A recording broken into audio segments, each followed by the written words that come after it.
Le Sporène est donc un grand terroir situé sur les marnes du Jurassique et qui a donc une capacité extraordinaire à produire des très grands gewürztraminer très profonds et très denses et de très grande longévité. Et c'est également un terroir avec une grande capacité à produire des raisins atteints de botrytis, de pourriture noble. Les sélections de grains nobles sont des vins tout à fait exceptionnels, une grande spécialité de notre maison, de notre famille. Ce sont des raisins récoltés grain à grain très tardivement dans nos meilleurs terroirs. On produit une quantité très infime de bouteilles. Les raisins sont totalement botrytisés à ce stade et confits et récoltés avec une grande finesse et produisent donc des vins liquoreux tout à fait prodigieux, d'une richesse et d'une capacité de vieillissement exceptionnelle.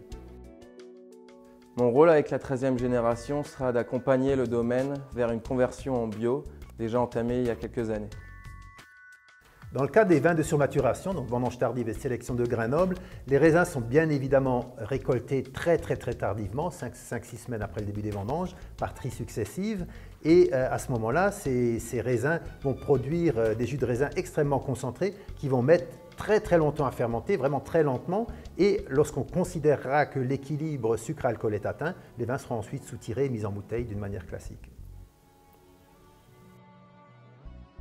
Sélection de grains nobles, ces fameuses sélections de grains nobles dont on rêve, qui sont rares et qui sont tellement goûteuses, c'est des vins liquoreux, mais des vins liquoreux très aromatiques aussi, parfumés, mais aussi parfaitement équilibrés. Ce sont, avec les desserts, spontanément oui, mais pas uniquement avec les desserts. Vous pouvez parfaitement l'utiliser avec les fromages, vous pouvez l'utiliser aussi avec des plats.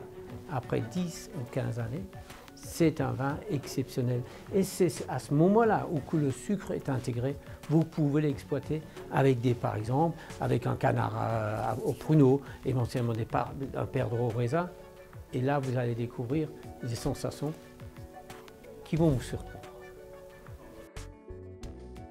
Voilà, ben écoutez, je suis désolé, mais je suis le dernier des 3 frères qui ont dirigé l'entreprise pendant 50 ans.